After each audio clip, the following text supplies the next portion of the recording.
O primeiro semestre de 2025, de novo marcado pelo enorme protagonismo da Federação das Indústrias do Estado do Paraná, a FIEP. E o nosso convidado de hoje é Edson Vasconcelos, presidente da entidade. Presidente, bom dia, bem-vindo. Prazer tê-lo de novo aqui no nosso CBN Entrevista, hein? Bom dia, Gelson. É um prazer estar aqui com vocês na CBN. Presidente, a FIEP foi bastante crítica em relação ao aumento do IOF, liderou protestos em relação a essa decisão do governo e nós fomos surpreendidos, ou quero ouvir se isso está na conta de surpresa, da posição do Senado e da Câmara, que derrubou um decreto presidencial, o que não acontecia há mais de 30 anos no Brasil. Como é que o senhor e a FIEP receberam essa decisão do Congresso em relação à polêmica do IOF? Primeiro, nós entendíamos que o Congresso também percebia um certo excesso do governo federal sobre essa crescente do aumento de tributos. Então, lá atrás, na transição do governo, quando tiraram o teto de gastos, negociaram o arcabouço fiscal, buscando talvez dar um pouco de envergadura no governo que se iniciava, era um sinal de crédito à possibilidade de um governo que se iniciava, e aquilo veio ao longo do tempo se mostrando que não era necessariamente aquilo que eles prometiam. Não cumpriam um teto de gasto, não cumpriam um arcabouço fiscal, desculpe, e também não conseguiam equalizar as contas. E o ano passado, quando se esperava a equalização da expansão fiscal, mostrando um sinal de organização das contas públicas, se começou uma ruptura nas narrativas. Quando eles trazem, em vez de uma organização do teto do arcabouço fiscal, eles trazem uma proposta de reequilíbrio do imposto de renda à pessoa física em cima, novamente, de buscar novas receitas tributárias. E isso criou um mal-estar muito grande. Esse ano, na verdade, não é um ato, como você coloca, de surpresa, é ato já construído. Nós entendemos que chegou no limite do relacionamento, inclusive colocando em risco a governabilidade do Executivo. Vamos pegar de novo o gancho do IOF. Por que esse aumento é tão nocivo para a economia, presidente? Traduz para a gente. Primeiro que quem paga é o consumidor. Tá. Né? Nós temos já uma dificuldade muito grande quando se fala de crédito. Quando você busca o crédito e você tem um adicional de crédito na entrada dele, que é o IOF, ele é mais danoso ainda. Agora, veja só, quando nós falamos do pequeno empresário, aquele que desconta a sua duplicata mês a mês, isso é um golpe muito pesado à capacidade de fluxo de caixa das empresas. O Brasil tem um dos grandes problemas do Brasil é a disponibilidade do crédito. Por quê? Quem concorre com o setor privado hoje na busca pelo crédito? É o poder público. Sim. Ele é o maior aspirador de pó buscando recursos no mercado, porque ele quer arrolar sua dívida, ele é muito grande, ele é muito denso em buscar recursos. E quando ele cria ainda um projeto de expansão fiscal, que é declarado um projeto de expansão fiscal, o nosso presidente da República deixa claro que não pretende economizar. Então ele usa a máquina, é uma falta de coerência, inclusive, de quem está lá. É a primeira vez que eu vejo alguém abertamente declarar que não tem competência para cuidar das contas públicas e que não vai cortar, porque nós não estamos falando em diminuir benefícios ao cidadão. Eu acho que isso é muito importante para todos que escutam. Nós estamos falando em menos governo, em menos estrutura política. E nós estamos falando em mais retorno ao cidadão. E este governo não faz movimento nenhum de equalizar suas contas públicas quando principalmente nós falamos de gastança política. Aí alguns podem falar assim, mas não dá para colocar aqui o gasto do avião ou o gasto das viagens. Sim, nós temos que colocar que tudo influencia. Todo o arcabouço da atividade meio da política está influenciando. O IOF é uma facada, não só na disponibilidade, mas também na taxa de juros. Porque uma coisa é ter o crédito mesmo que caro. Uhum. Muitas vezes, mesmo pagando uma taxa de juro alta, nós não temos o crédito. Agora, está impraticável a taxa de juros do jeito que está. E quando você coloca ela na cadeia produtiva, já funciona assim. Uma indústria, às vezes, vai comprar um insumo na entrada da sua cadeia, mas o fabricante do insumo já está alavancado no mercado, ele já paga juro. Muitas vezes o preço do produto dele tem lá 10, 15% do ciclo financeiro dentro da empresa. Aí quando entra na minha empresa, ela já está pagando uma taxa, daí eu também pago uma taxa, ou eu tenho um impacto do sistema financeiro dentro da minha produção. Nós temos muitas vezes um produto que, quando chega ao consumidor, bens de uso e consumo, passou por 4, 5 processos. Então você tem ali um colapso, ou um ataque muito grande do custo financeiro. E o custo financeiro ao patamar que está no Brasil, ele não compromete só as empresas que precisam buscar a atualização tecnológica para melhorar sua performance de produtividade. Ataca também o preço final, nossa competitividade. Presidente, a reação do governo foi previsível. Foi a justiça, obviamente, para tentar reverter essa decisão do Congresso. O senhor entende que ainda existe espaço nesse governo para dialogar sobre equilíbrio fiscal sem aumentar impostos? Acho que assim, a sociedade deu crédito a esse governo para discutir a equalização dos gastos públicos. Tá. Como eu citei há pouco, desde o primeiro momento. Sem O dúvida. próprio Congresso, que não era Congresso, era um Congresso de centro-direita. Então deu todo o crédito a um governo que começava para começar a pensar num governo que começava com o pé direito. Mas esse governo não quer conversar. Então eu escuto muitas vezes quando eu vou à CNI, a Brasília, algumas pessoas falam assim, nós temos que sentar com as pessoas para poder transformar. Ok, as pessoas estão sentando, já só o governo que não senta. Ele não quer fazer sua parte. Então todos nós estamos fazendo a nossa parte. O setor produtivo está fazendo a sua parte. Agora o governo não quer fazer a parte dele. Inclusive cria um mal-estar social. Eu nunca vi um governo fazer de forma intencional essa ruptura com narrativas, do nós contra eles, trazendo que quem quer pagar, quem não quer pagar o imposto é o rico. Nós temos que entender que todo tributo carregado no setor produtivo chega na gôndola. Quem vai pagar é o consumidor. E parece-me que ele confunde mais ainda quando ele traz uma reavaliação, Gelson, de carga tributária total. Então, o Brasil, 34% de carga tributária total. Isso daqui é um trabalho muito grande que tem para redução de carga tributária total. E outra coisa é justiça tributária. Justiça tributária é pegar quem está pagando muito e trazer a patamares adequados. Quem está em patamar adequado não é levar ele a patamares ruins para equalizar quem está no ruim. É levar todo mundo para o ruim, não é assim. Nós temos que trazer todo mundo para o razoável. O nosso markup, o nosso concorrente, não é nem o Paraguai, que está com carga tributária total menos de 20%. É o México, é a Índia, são os emergentes, que a maioria estão em torno de 20% de carga tributária total. E quem pega a diferença de 20 para 34 vai entender que o governo novamente trabalha como um aspirador de pó e fala o seguinte, esses 14% do nosso PIB total, que passa de 10 trilhões, não vai estar na mão da sociedade, que poderia investir em capital intensivo, que poderia investir em produtividade, poderia investir em abertura de novos mercados. Está na mão do governo, que acredita que ele que gera riqueza. O governo não gera riqueza, Gelson.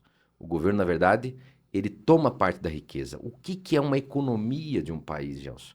É a somatória dos CNPJs e dos CPFs. Se esses dois estiverem ok, a economia está ok. Agora, mais interessante é perceber que o país ou os países é a somatória dos seus ativos tecnológicos e da sua capacidade de mão de obra. Se nós chegamos no teto da nossa capacidade de mão de obra, que nós estamos em pleno emprego, né, que eu discordo, nós não estamos em pleno emprego, nós temos um programa social que tira parte da mão de obra de pessoas em idade economicamente ativa de forma equivocada do mercado de trabalho. Como que nós vamos crescer o nosso PIB? O governo não cresce PIB. Quem cresce PIB é quem trabalha, quem tira nota, quem paga tributo. Como que nós vamos crescer se nós não conseguimos aumentar nossos ativos tecnológicos?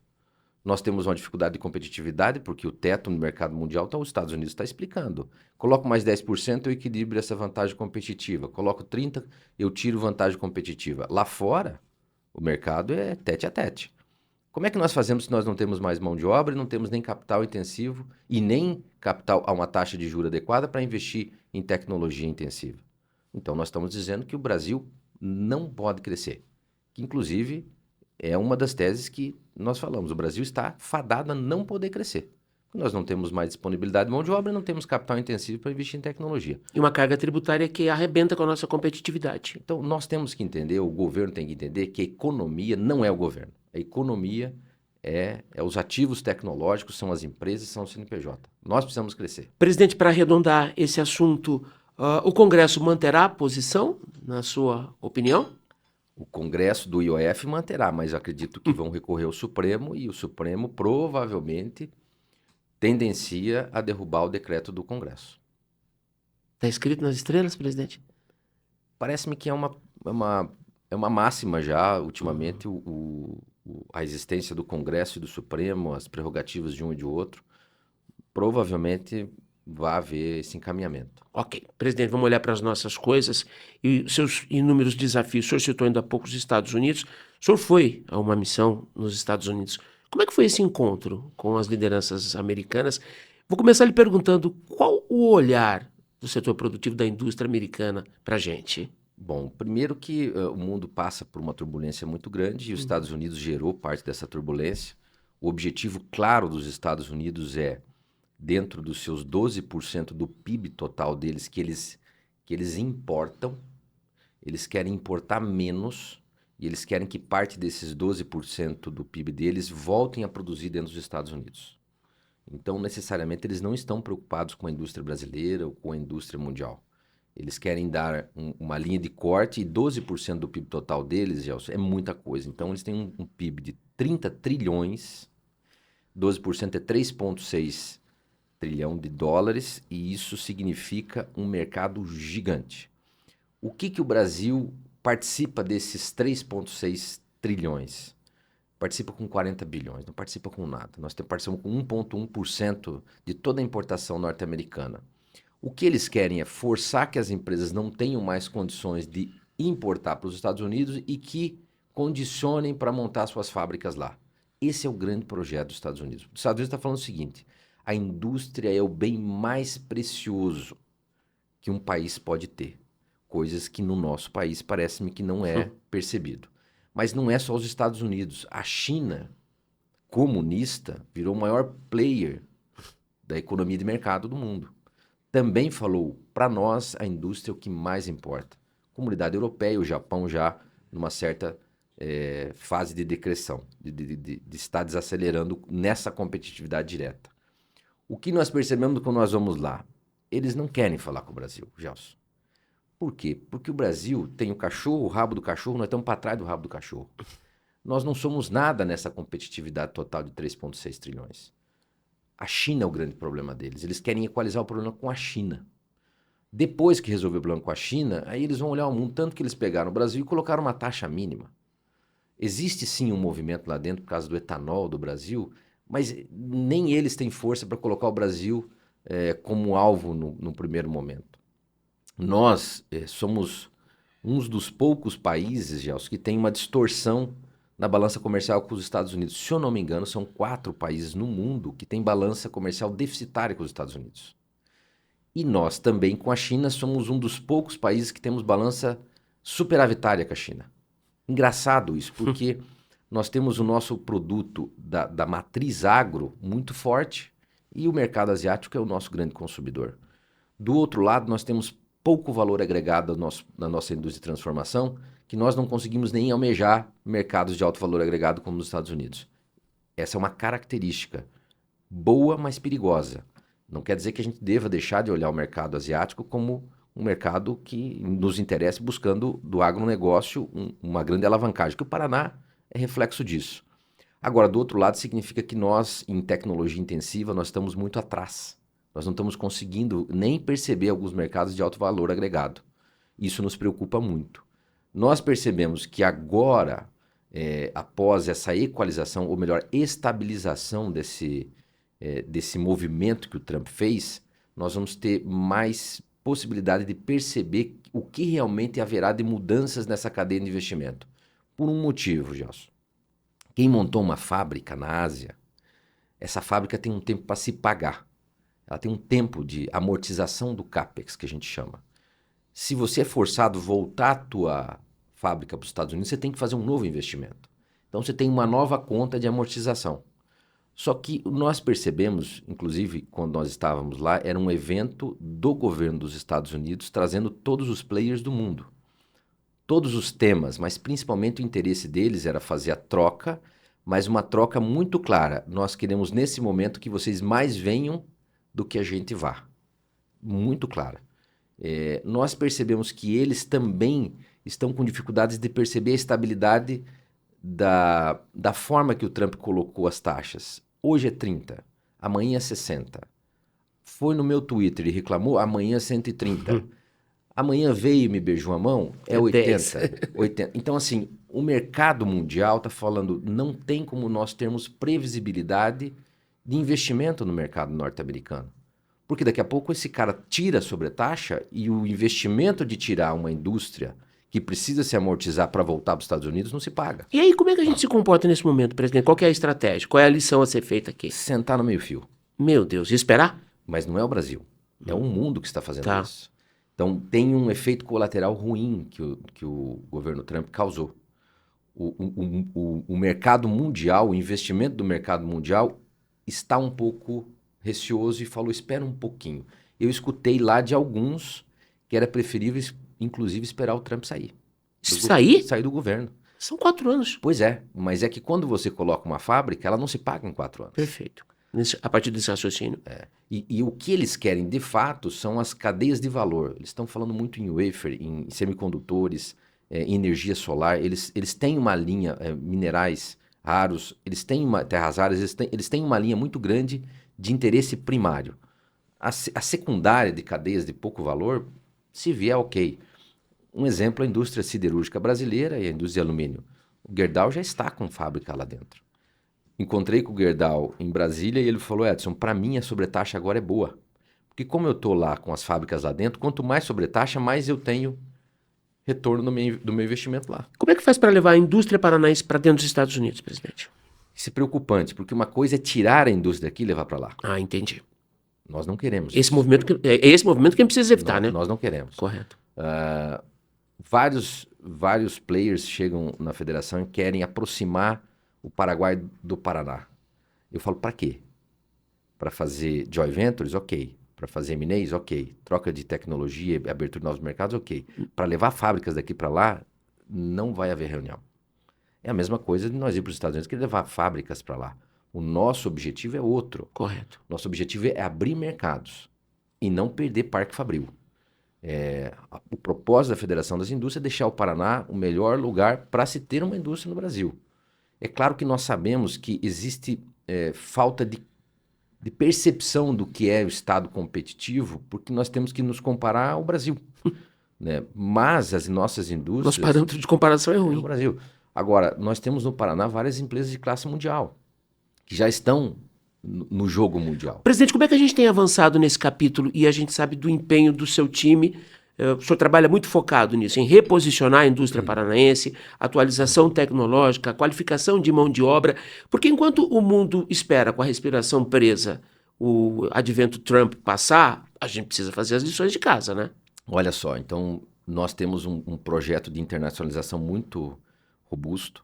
Nós contratamos o Marcos Troillo, que é um ex-componente da bancada Paulo Guedes no governo Bolsonaro, e ele também foi ex-presidente do Banco dos BRICS, tem uma performance mundial de entendimento de mercados fantástico, e nós temos 3 pilares.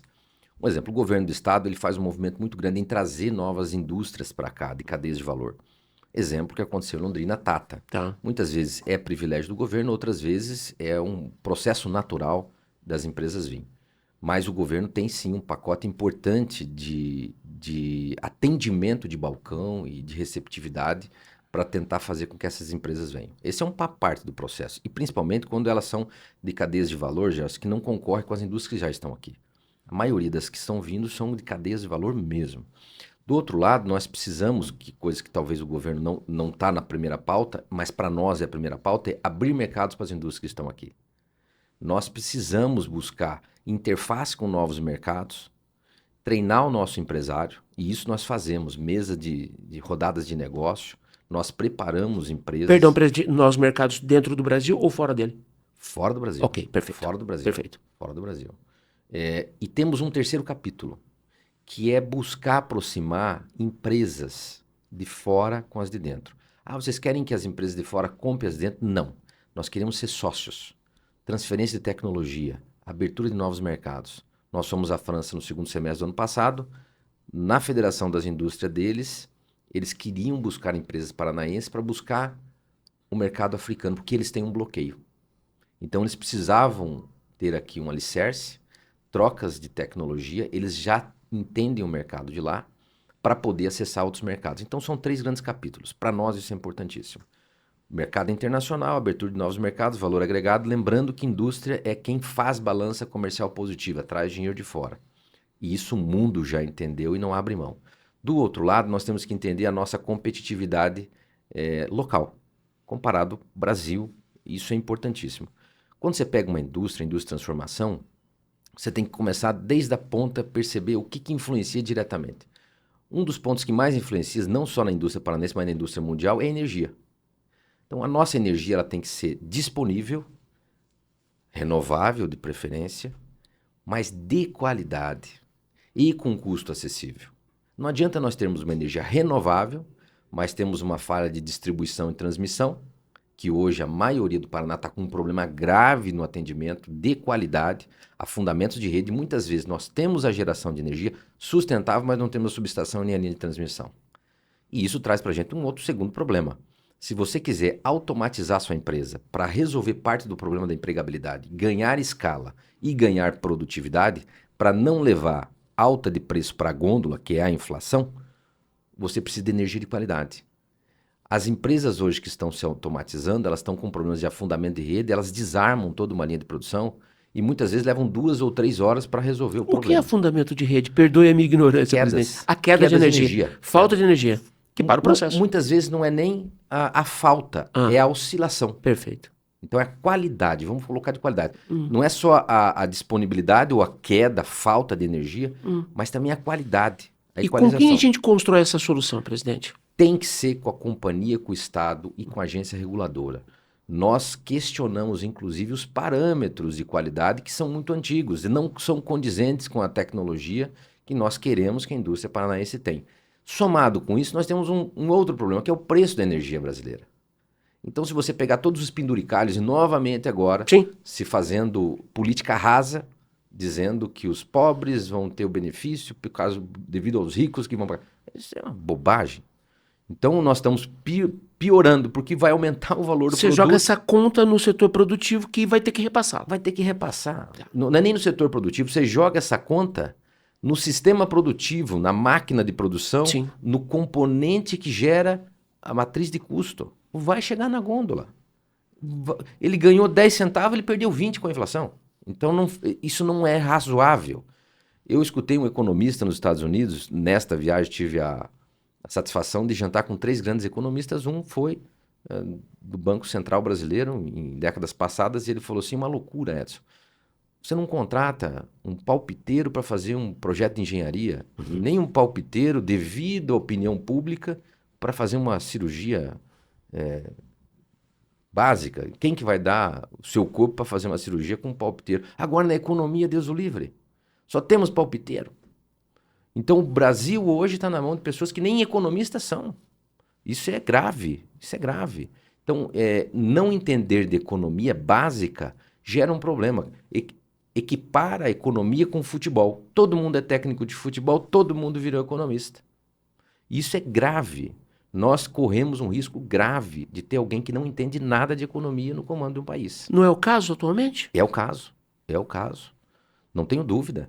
Quando nós trazemos a polarização e narrativas da pior espécie para a massa, dizendo que o problema é do rico e não é do pobre, com uma carga tributária total e olhando a nossa concorrência mundial se perder ao longo do tempo, tem algo grave.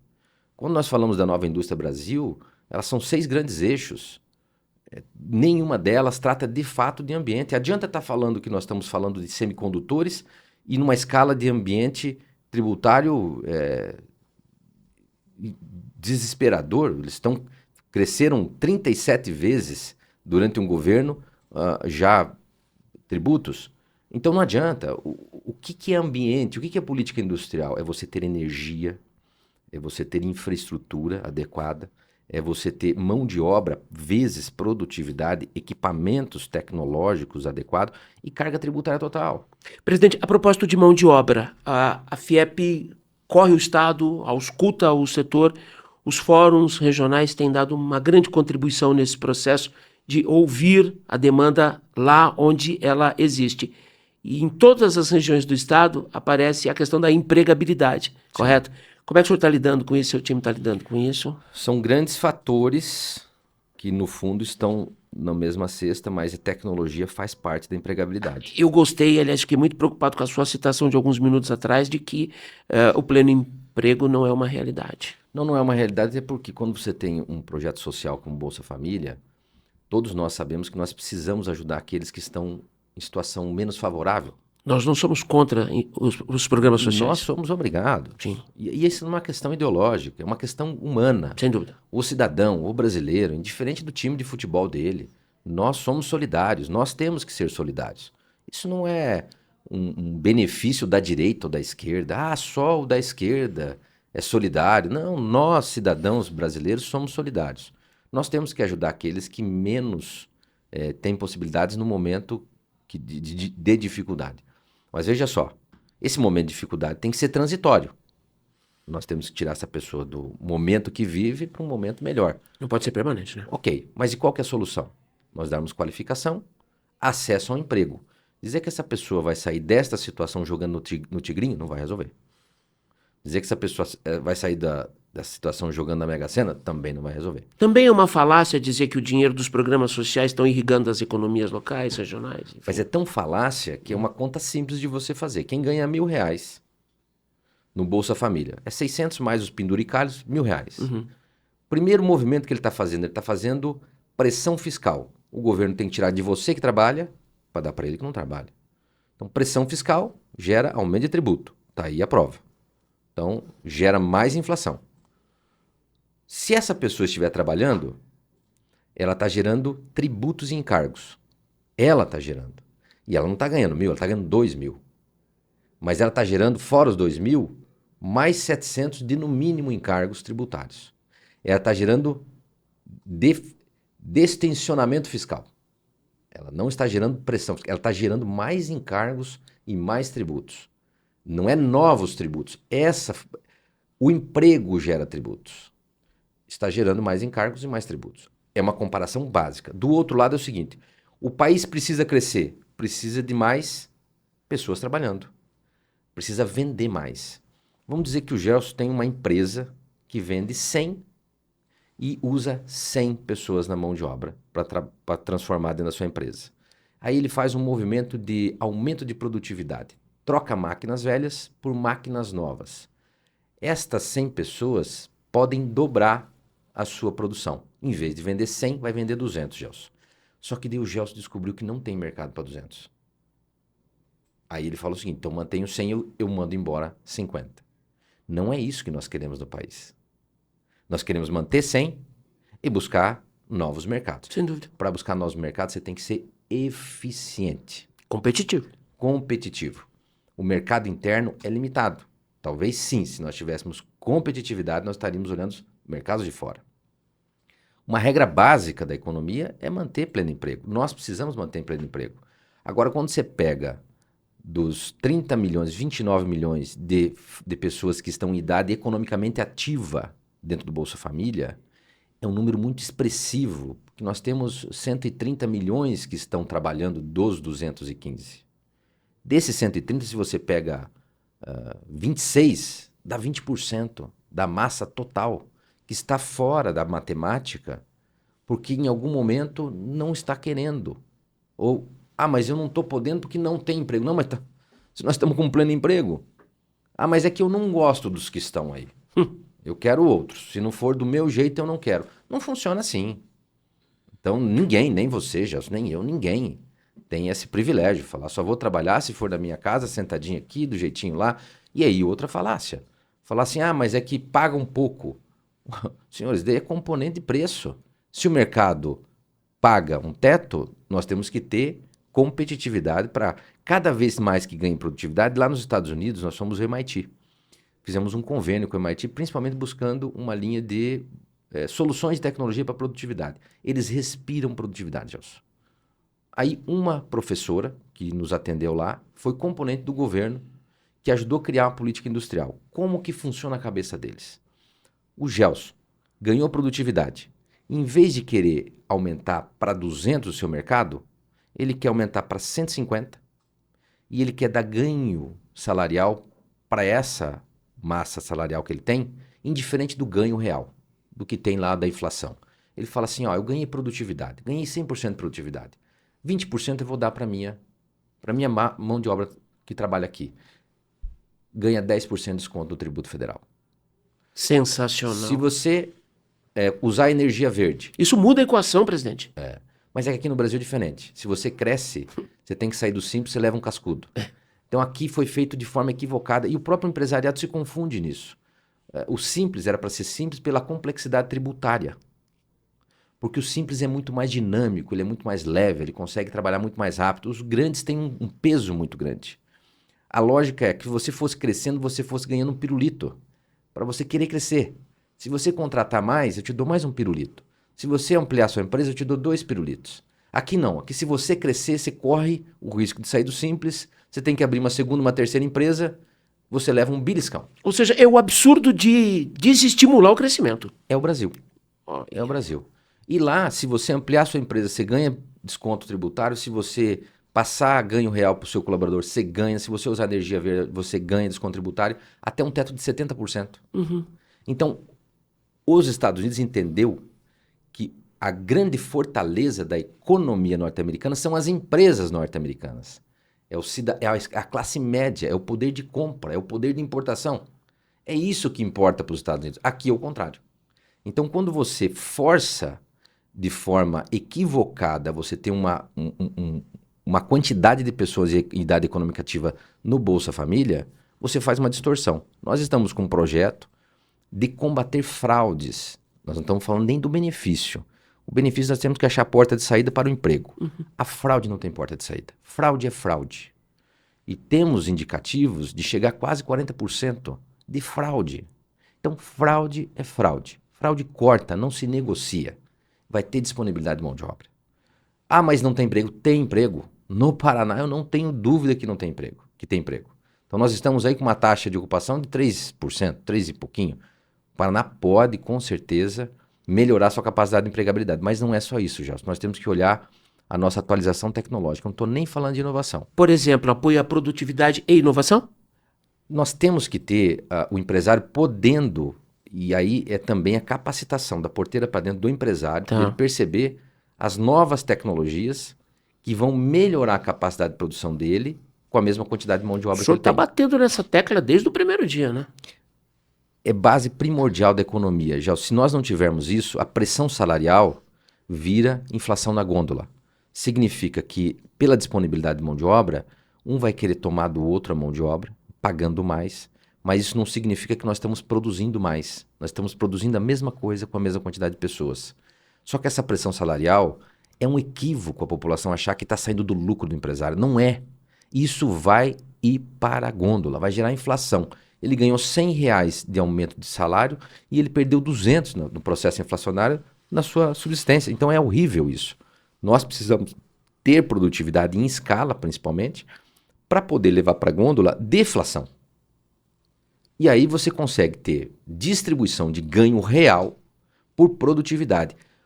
O Brasil está sendo conduzido há 20 anos de falar em ganho salarial pelo aumento do PIB. O aumento do PIB não significa produtividade. Nós temos que dar ganho salarial vinculado à produtividade, que aí nós vamos poder vender mais, gerar mais riqueza, distribuir ganho real. Aí sim nós temos uma classe média que cresce ao longo do tempo. Isso é básico. E existe um entendimento equivocado que o Brasil, mesmo mantendo em crise fiscal, em crise de aumento de dívida pública, nós estamos mantendo um PIB positivo devido à arrecadação, expansão fiscal. Nós estamos gastando mais. E quando chega no final do dia, o que ele ganhou de um lado, ele perdeu do outro por causa da inflação. Não funciona, não irá funcionar. É por isso que os palpiteiros fazem um mal danado para a saúde dos negócios. Presidente, de novo, a base tecnológica.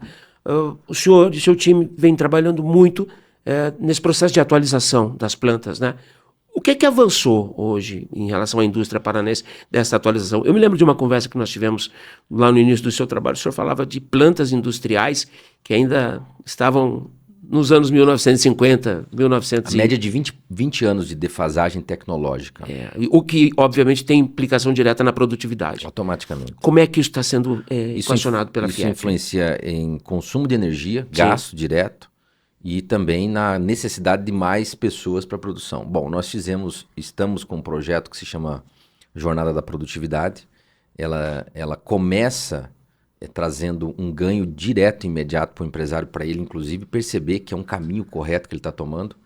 Nós fazemos o primeiro bloco de uma avaliação de eficiência energética, porque muitas vezes, dentro da indústria, o empresário tem dificuldade de perceber se a demanda que ele contratou é correta, se as máquinas que ele tem, se trocar algum motor ou perda de calor, ele pode ter um ganho de conta de energia. E é incrível, muitas vezes, trocando alguns motores, Gelson, ele se paga todo investimento em menos de um ano. Que loucura.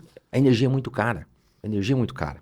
Então, um pacote de eficiência energética e o segundo pacote em Lean Factory, que é, vamos entrar na tua linha de produção? Não vamos nem falar em trocar máquina agora. Vamos ver como é que está o teu layout. Vamos trazer engenharia técnica para perceber como é que está o teu fluxo de insumos, a entrada do teu produto, a saída do teu produto, o teu controle de fluxo de caixa de estoque, e nós damos um impacto. A média, o ano passado atendemos 500 empresas e esse ano nós já estamos atendendo 680, todas de forma gratuita. Elas ganharam o ano passado 54% de produtividade e este ano estão passando de 60%. O presidente tem resistência Não. a esse processo? Não, né? Não. Zero resistência. Zero. O empresário que vê se apaixona, gosta. E ele vai escalando. Chega um momento que ele percebe que ele organizou a casa. Talvez ele estava confuso que precisava contratar mais pessoas e descobriu que não precisa mais nem contratar. Então ele já está conseguindo equalizar. Vem o segundo pacote que é perceber se ele não precisa trocar algumas máquinas. Aí ele tem que buscar conhecimento. E aí é um pacote que nós queremos o ano que vem fazer a feira de inovação e tecnologia, buscando a produtividade no Paraná, trazendo por setor, os integradores, inclusive, de tecnologias, e sempre tentando distinguir. Nós não somos contra a inovação. Nós estamos falando de tecnologias validadas, que têm pós-venda, que têm manutenção. Não estamos falando de startup, nós estamos falando de buscar no balcão da padaria aquilo que o nosso concorrente já está usando, que não concorre com novas tecnologias, com novas margens de produtividade. O que nós entendemos é que, na prática, o que vale muito é o perfil de consumo. Se o consumidor quer comprar carro híbrido, pode ter uma onda de mudança do perfil de consumo? Pode, mas daqui tem que ter muita grana, P&D, mudança de hábito de consumo. Nós, Paraná, nós precisamos, no mínimo, chegar a equalizar como os nossos concorrentes estão. Nós temos que chegar no mesmo nível de tecnologia existente. Tá. E as empresas que têm oxigênio, fôlego, para falar em P&D, para gerar novas frentes de consumo, novas tendências, show de bola. Agora, não é a realidade de 99% das indústrias. Nós queremos trazer todo mundo para um patamar equalizado, mínimo de competitividade. Presidente, para a gente fechar, eu costumo dizer que tem a impressão digital da FIEP na construção do programa de concessão de rodovias no estado do Paraná. Nós já temos 4 lotes rodando, né? 4 lotes. 1 e 2, teve um movimento importante da FIEP para corrigir uma distorção de, precisa dar mínimo de estrutura para o trecho que você vai assumir antes de começar a cobrar o pedágio. Sim. Na semana passada teve o início da cobrança do pedágio no lote 3. Qual é a sua leitura para o andamento do processo até aqui com 4 lotes rodando e outros 2 a caminho? Primeiro, a nossa premissa máxima, inclusive que gerou o lançamento do Observatório do Pedágio. Pedágio bom é aquele que entrega o que prometeu. Isso é fundamental. O combinado. O combinado. Outra clareza que nós temos, e aqui sem agredir nenhuma das partes, é a empresa que ganhou, ela não precisa, de maneira nenhuma, prometer o que não deve. Só cumprir o que foi assinado. Perfeito. Então, eu me preocupo muito quando começam a fazer muito floreio em cima da presença da concessionária. Eu acho que a concessionária tem que cumprir o que está assinado. Tá. E isso nos preocupa porque o complexo dos contratos, a maioria tem mais de 2.000 páginas cada lote. O cidadão, a liderança, a imprensa, para acessar esses contratos, lê onde está a cláusula, como que calcula o DUF, que é o desconto do usuário frequente. é muito difícil. Então, para nós, e no primeiro lote de concessão, nós sofremos com isso, para nós ter acesso hoje aos documentos é fundamental. Ter acesso às obras, então nós georreferenciamos todas as obras. É fundamental.